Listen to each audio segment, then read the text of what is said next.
नमस्कार दोस्तों, स्वागत है आप सबका एनसीपीसीआर की इस वीडियो में। इस वीडियो में हम जानेंगे पॉक्सो अधिनियम की धारा 22 के बारे में। ये झूठी शिकायत या फिर झूठी सूचना देने के दंड से संबंधित है। कोई भी व्यक्ति जो धारा 3, 5, 7 व धारा 9 के तहत किए गए अपराध के संबंध में किसी व्यक्ति के खिलाफ केवल उसे अपमानित करने, जबरन वसूली करने, धमकी देने या बदनाम करने के इरादे से झूठी शिकायत करता है या झूठी जानकारी प्रदान करता है, तो उस व्यक्ति को 6 महीने तक का कारावास या जुर्माना या दोनों से दंडित किया जाएगा। यदि ऐसी झूठी शिकायत या झूठी सूचना किसी बच्चे द्वारा उपलब्ध करवाई जाती है, तो ऐसे बच्चे पर कोई भी दंड नहीं लगाया जाएगा।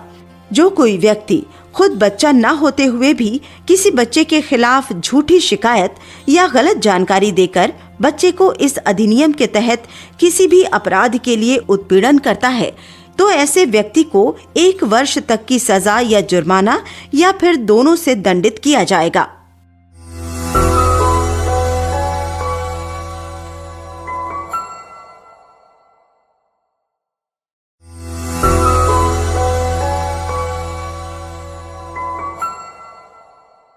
नमस्कार दोस्तों, स्वागत है आप सबका एनसीपीसीआर की इस वीडियो में। पॉक्सो यानी protection of children against sexual offence, लैंगिक अपराधों से बालकों का संरक्षण अधिनियम। ये अधिनियम बच्चों के हित और सुरक्षा को ध्यान में रखते हुए बच्चों को यौन अपराध, यौन उत्पीड़न या पोर्नोग्राफी से संरक्षण प्रदान करने के लिए वर्ष 2012 में पूरे भारत पर लागू किया गया। यौन उत्पीड़न जैसे बलात्कार, बच्चों के साथ अश्लील हरकत करना, उन्हें गंदी नियत से छूना, उन्हें मोबाइल या टीवी में अश्लील चीजें दिखाना, उनसे अश्लील बातें करना या फिर उन्हें अश्लील किताबें पढ़ने के लिए देना आदि अपराध शामिल हैं। इस अधिनियम के तहत अलग अलग अपराधों के लिए अलग अलग सजा का प्रावधान किया गया है। जैसे 12 साल से कम आयु के बच्चे के साथ बलात्कार के मामले में आजीवन कारावास या मृत्युदंड। साथ ही झूठा आरोप लगाना, झूठी जानकारी देना, किसी की छवि खराब करने जैसे कृत्यों के लिए भी सजा का प्रावधान किया गया है। पॉक्सो अधिनियम का उद्देश्य 18 साल से कम आयु के हर बच्चे को यौन उत्पीड़न के खिलाफ संरक्षण प्रदान करना है।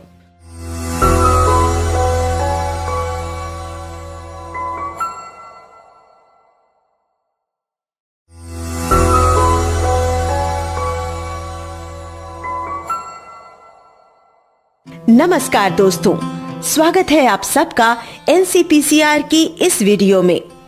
जैसा कि हम सभी जानते हैं कि बच्चों को यौन उत्पीड़न से संरक्षण प्रदान करने के लिए पॉक्सो अधिनियम लागू किया गया है। पॉक्सो अधिनियम की धारा 3 और 4 के बारे में, जो कि बच्चों में प्रवेशन, लैंगिक हमले और उसके लिए निर्धारित दंड से संबंधित है। यदि कोई व्यक्ति अपने यौन अंग या यूं कहें कि प्राइवेट पार्ट या अन्य किसी भी अंग से बच्चों के गुप्तांग में प्रवेश करता या छूता है, तो ये अपराध धारा 3 के तहत संज्ञेय होगा। और इस तरह के अपराध के लिए धारा 4 में सजा का प्रावधान किया गया है, जो इस प्रकार है। ऐसा अपराध करने वाले व्यक्ति को कम से कम 10 साल से लेकर आजीवन कारावास की सजा और जुर्माने से दंडित किया जाएगा। यदि ये अपराध 16 वर्ष से कम उम्र के बच्चे के साथ किया गया है, तो ऐसे व्यक्ति को कम से कम 20 वर्ष से लेकर आजीवन कारावास की सजा और जुर्माने से दंडित किया जाएगा।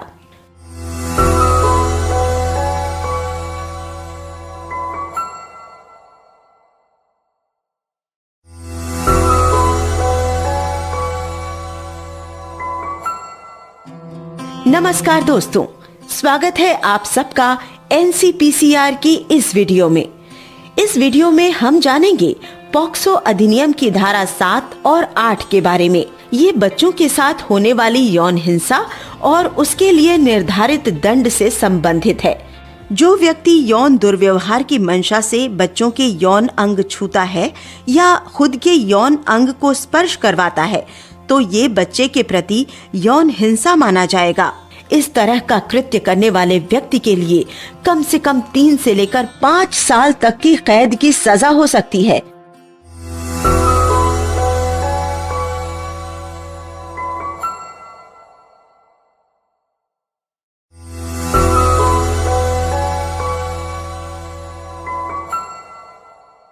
नमस्कार दोस्तों, स्वागत है आप सबका एनसीपीसीआर की इस वीडियो में।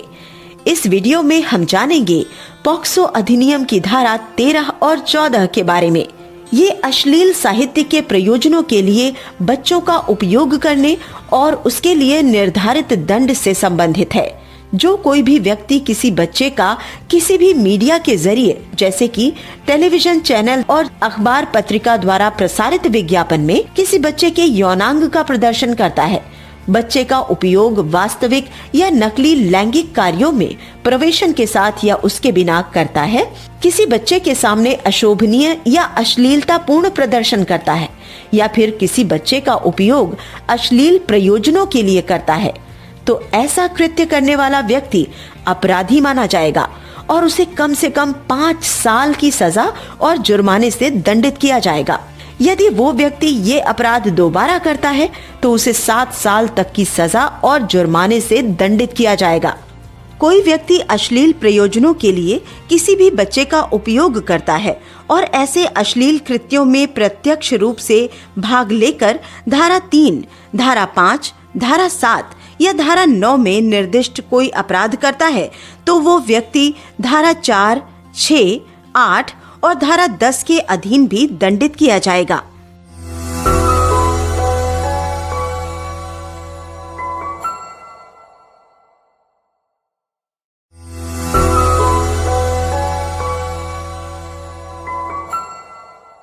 नमस्कार दोस्तों, स्वागत है आप सबका एनसीपीसीआर की इस वीडियो में।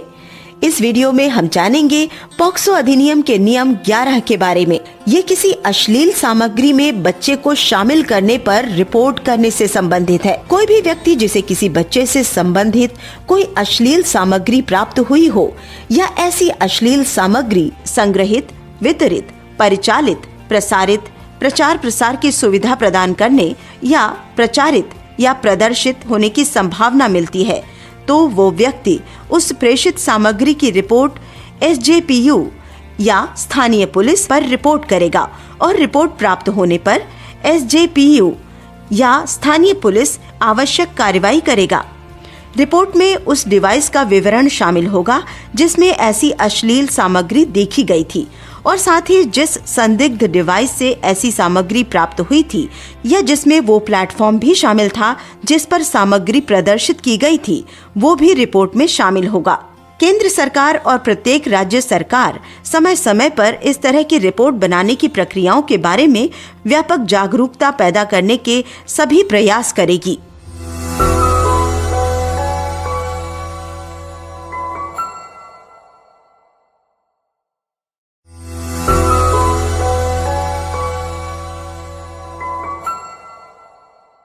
नमस्कार दोस्तों, स्वागत है आप सबका एनसीपीसीआर की इस वीडियो में।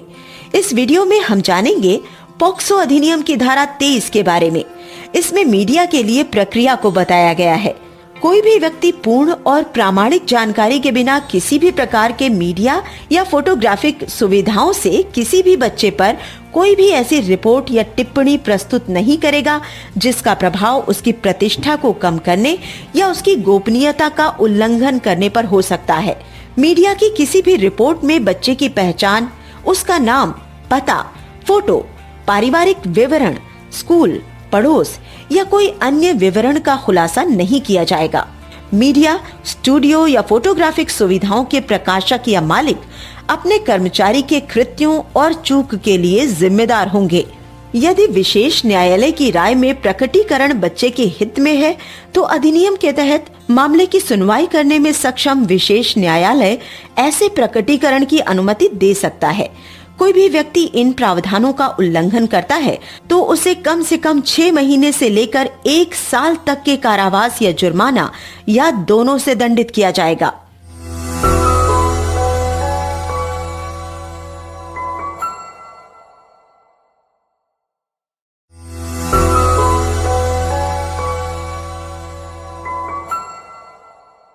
नमस्कार दोस्तों, स्वागत है आप सबका एनसीपीसीआर की इस वीडियो में। इस वीडियो में हम जानेंगे पॉक्सो अधिनियम की धारा 11 और 12 के बारे में।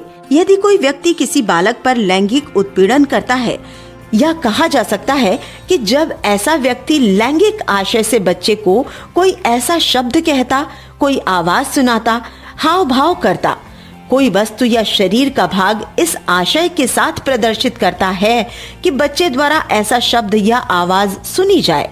किसी बच्चे को उसके शरीर या उसके शरीर का कोई भाग प्रदर्शित करवाता जिससे उसे ऐसे व्यक्ति या किसी अन्य व्यक्ति द्वारा देखा जा सके।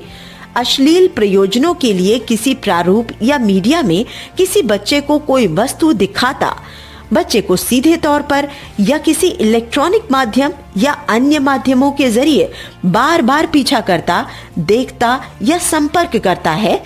बालक के शरीर के किसी भाग या लैंगिक कृत्य में बालक के अंतर्ग्रस्त का इलेक्ट्रॉनिक, फिल्म या किसी अन्य पद्धति के माध्यम से वास्तविक या गढ़े हुए चित्रण को मीडिया के किसी रूप में उपयोग करने की धमकी देता है या अश्लील प्रयोजनों के लिए किसी बच्चे को लालच देता है या उसके लिए पारितोषिक देता है। इस तरह का कृत्य करने वाले व्यक्ति को 5 साल तक की कैद की सजा हो सकती है। लैंगिक उत्पीड़न करने वाले व्यक्ति को 3 साल तक का कारावास और आर्थिक जुर्माने की सजा का प्रावधान है।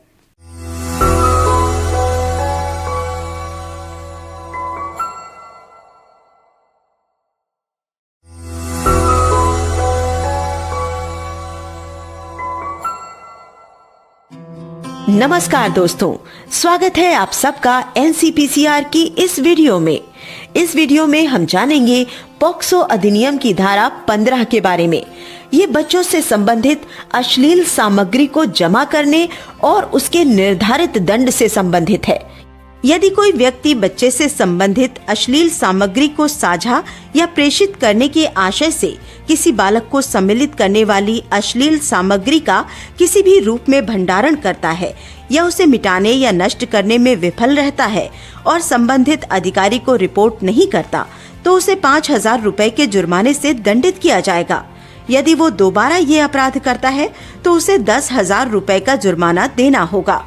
कोई भी व्यक्ति जो किसी बालक को सम्मिलित करने वाली अश्लील सामग्री का रिपोर्टिंग के ऐसे प्रयोजन जो विहित किया जाए या न्यायालय में उसका साक्ष्य के रूप में उपयोग करता है कि सिवाय किसी भी समय किसी भी रीति में पारेषण या प्रदर्शन या प्रचार या वितरण करता है, तो वह किसी भी भांति के कारावास से जो 3 वर्ष तक का हो सकेगा या जुर्माने से या दोनों से दंडित किया जाएगा। यदि वो दोबारा ये अपराध करता है तो उसे कम से कम 5 से 7 साल तक की सजा और जुर्माने से या फिर दोनों से दंडित किया जाएगा।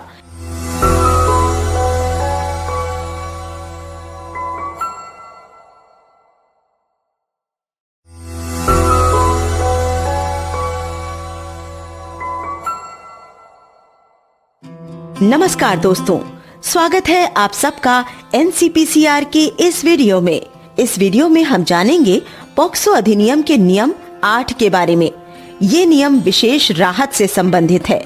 बच्चों को भोजन, कपड़े, परिवहन और अन्य आकस्मिक आवश्यक जरूरतें प्रदान की जाने वाली विशेष राहत के लिए बाल कल्याण समिति CWC आवश्यक राशि के तत्काल भुगतान की सिफारिश निम्नलिखित के अधीन कर सकती है। 1. धारा 357A के तहत जिला कानूनी सेवा प्राधिकरण DLSA। 2. राज्य द्वारा अपने निपटान में रखी गई ऐसी निधियों में से DCPU। 3. किशोर न्याय बच्चों की देखरेख और संरक्षण अधिनियम 2015-2016 का 2 के अधीन रखी गई निधि से ऐसा तत्काल भुगतान CWC से अनुशंसा प्राप्त होने के 1 सप्ताह के भीतर किया जाएगा।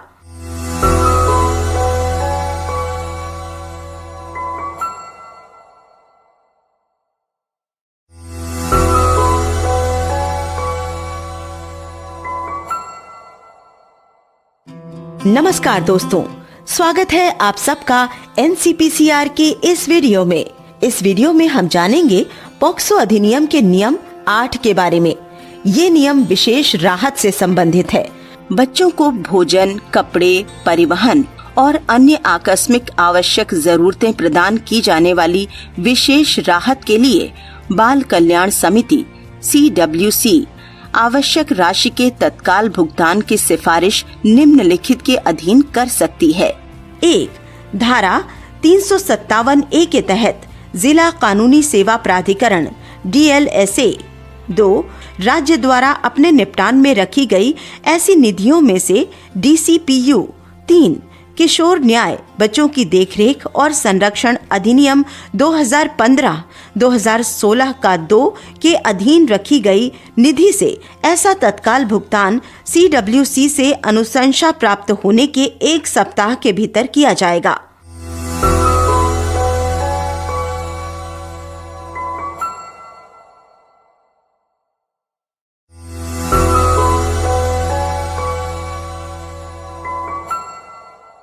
नमस्कार दोस्तों, स्वागत है आप सबका NCPCR की इस वीडियो में। इस वीडियो में हम पॉक्सो अधिनियम की धारा 27 के बारे में जानेंगे। सबसे पहले जानते हैं बच्चों की चिकित्सीय परीक्षा के बारे में। पॉक्सो अधिनियम की धारा 27 कहती है कि यदि किसी बच्चे के संबंध में इस अधिनियम के तहत कोई अपराध किया गया है और उस अपराध की प्रथम सूचना, रिपोर्ट या शिकायत दर्ज की गई है या नहीं, ऐसे में दोनों मामलों में दंड प्रक्रिया संहिता की धारा 164A के तहत बच्चे की चिकित्सीय जांच आयोजित की जाएगी। यदि पीड़िता लड़की है तो चिकित्सीय परीक्षण महिला चिकित्सक द्वारा ही किया जाएगा। चिकित्सीय परीक्षण बच्चे के माता पिता या किसी अन्य व्यक्ति जिस पर बच्चे को विश्वास है उसकी उपस्थिति में किया जाएगा। यदि बच्चे के माता पिता या अन्य व्यक्ति किसी भी कारण से बच्चे की चिकित्सा जांच के दौरान उपस्थित नहीं हो सकते हैं तो चिकित्सा संस्थान के प्रमुख द्वारा नामित किसी महिला की उपस्थिति में ही बच्चे की चिकित्सा जांच आयोजित की जाएगी। पॉक्सो अधिनियम की धारा 40 कहती है कि दंड प्रक्रिया संहिता की धारा 301 के प्रावधानों के तहत बच्चे का परिवार या अभिभावक किसी भी अपराध के लिए अपनी मर्जी के वकील की सहायता लेने के लिए हकदार होंगे। यदि बच्चे का परिवार या अभिभावक वकील की फीस चुकाने में असमर्थ है तो विधिक सेवा प्राधिकरण उन्हें वकील उपलब्ध करवाएंगे। अधिनियम में निर्धारित नियम 4(3)(f) के अनुसार SJPU या स्थानीय पुलिस बच्चे और बच्चे के माता पिता, अभिभावक या अन्य व्यक्ति को जिस पर बच्चे को भरोसा है, बच्चे को कानूनी सलाह और परामर्श लेने और एक वकील द्वारा प्रतिनिधित्व करने के अधिकार के बारे में सूचित करेंगे।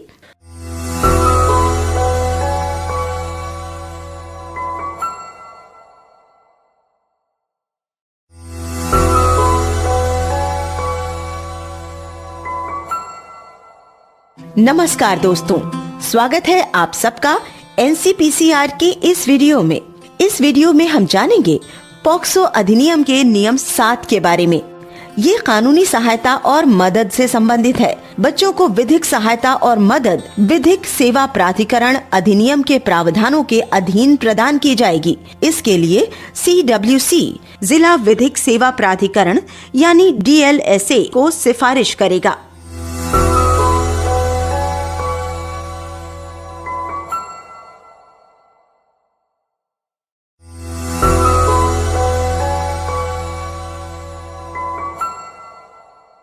नमस्कार दोस्तों, स्वागत है आप सबका NCPCR की इस वीडियो में। इस वीडियो में हम जानेंगे पॉक्सो अधिनियम की धारा 19 और 21 के बारे में। ये अपराधों की रिपोर्ट करने और इसके लिए प्रस्तावित दंड से संबंधित है। कोई भी व्यक्ति बच्चे सहित जिसे ये आशंका हो कि इस अधिनियम के अंतर्गत कोई अपराध घटित होने की संभावना है या उसे जानकारी है कि कोई ऐसा अपराध घटित हुआ है तो उस व्यक्ति या बच्चे को तुरंत इसकी रिपोर्ट विशेष किशोर पुलिस इकाई या स्थानीय पुलिस को देनी होगी। उपधारा 1 के अधीन दी गई प्रत्येक रिपोर्ट को एक प्रविष्टि संख्या दी जाएगी और उसे लिखित रूप में दर्ज किया जाएगा। वो रिपोर्ट सूचना देने वाले को पढ़कर सुनाई जाएगी।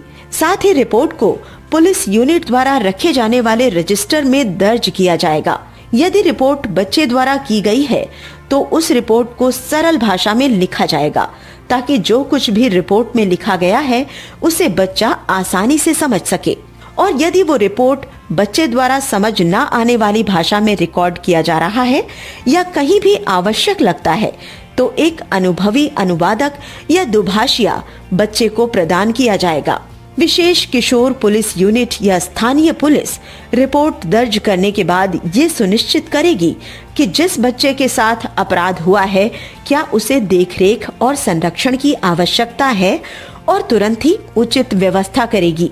साथ ही 24 घंटे के भीतर उस मामले को बाल कल्याण समिति एवं विशेष न्यायालय या जहां कोई विशेष न्यायालय ना हो वहां सेशन कोर्ट, जिसके अंतर्गत बच्चे की देखभाल और संरक्षण के संबंध में उपाय किए गए हैं, वहां रिपोर्ट करेगी। जो कोई व्यक्ति इस तरह के अपराध की रिपोर्ट करने में विफल रहता है तो उसे 6 माह की सजा या जुर्माना या फिर दोनों से दंडित किया जाएगा। कोई भी व्यक्ति किसी कंपनी या संस्थान का प्रभारी होने के नाते अपने नियंत्रण में किसी अधीनस्थ के संबंध में किसी अपराध के घटित होने की रिपोर्ट करने में विफल रहता है तो उसे 1 साल तक के कारावास और जुर्माने से दंडित किया जाएगा।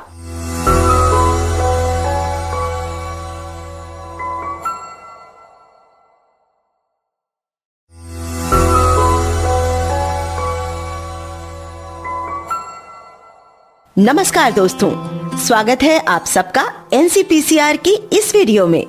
इस वीडियो में हम जानेंगे पॉक्सो अधिनियम के नियम 9 के बारे में। ये नियम बच्चों के मुआवजे से संबंधित है।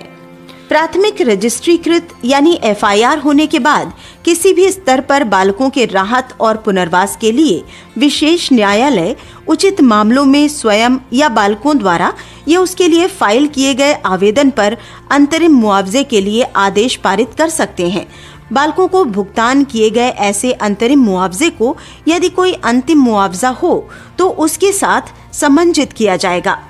यदि आरोपी दोषी ठहराया जाता है या निर्दोष करार दिया जाता है या रिहा कर दिया जाता है या आरोपी का पता नहीं चल पाता या उसकी पहचान नहीं हो पाती और विशेष न्यायालय के विचार में अपराध के कारण बालक को हानि या चोट पहुंची हो तो ऐसे में विशेष न्यायालय स्वयं या बालक द्वारा या उसके लिए दायर आवेदन पर मुआवजा देने की सिफारिश कर सकता है।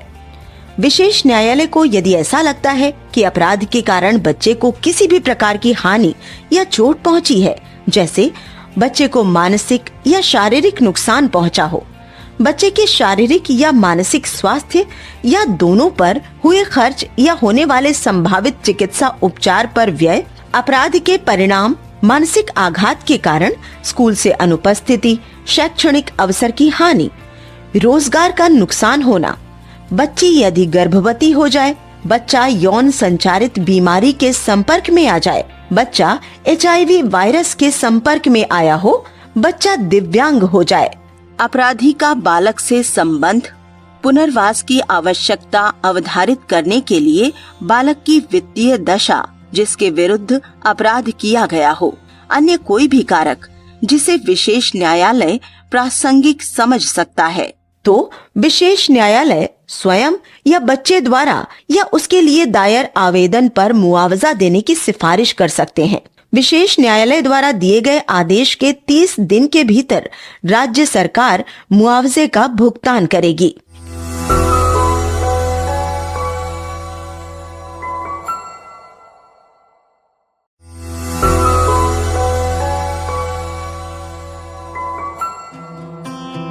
नमस्कार दोस्तों, स्वागत है आप सबका एनसीपीसीआर की इस वीडियो में।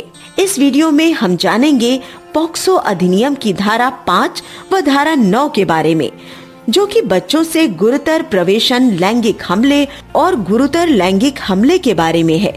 और साथ ही जानेंगे धारा 6 व धारा 10 के बारे में, जो इन अपराधों के लिए निर्धारित दंड से संबंधित है। इस अधिनियम के तहत यदि गुरुतर प्रवेशन लैंगिक हमले और गुरुतर लैंगिक हमले जैसा अपराध किसी भी अधिकारी जैसे पुलिस, सशस्त्र या सुरक्षा बल, लोक सेवक, देखरेख और संरक्षण स्थान के प्रबंध या कर्मचारी, अस्पताल सरकारी या प्राइवेट के प्रबंध या कर्मचारी, शैक्षणिक या धार्मिक संस्था के प्रबंध या कर्मचारी या बच्चों को सेवा प्रदान करने वाली संस्था के मालिक, प्रबंध या कर्मचारी द्वारा किसी भी कार्यालय में बच्चे के साथ किया जाता है तो ऐसा करने वाला व्यक्ति कठोर सजा का पात्र होगा।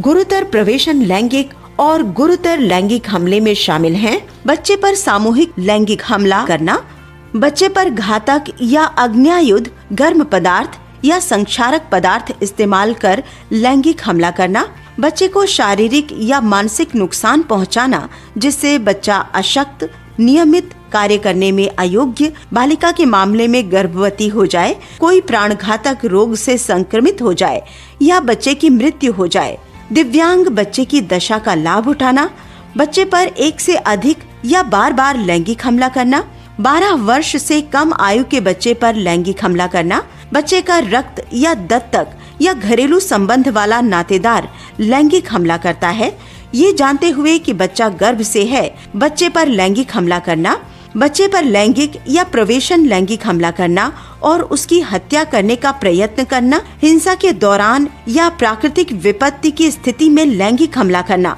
सार्वजनिक निवस्त्र कर नग्न प्रदर्शन करना, किसी बच्चे को शीघ्र लैंगिक परिपक्वता के लिए पदार्थ लिए जाने के लिए प्रेरित करना, फुसलाना, प्रपीड़ित करना। धारा 6 के तहत गुरुतर प्रवेशन लैंगिक हमला करने वाले व्यक्ति को कम से कम 20 साल से लेकर आजीवन कारावास या मृत्यु की सजा और जुर्माने से दंडित किया जाएगा। धारा 10 के तहत गुरुतर यौन हिंसा करने वाले व्यक्ति को कम से कम 5 से लेकर 7 साल की सजा साथ ही जुर्माने से दंडित किया जाएगा।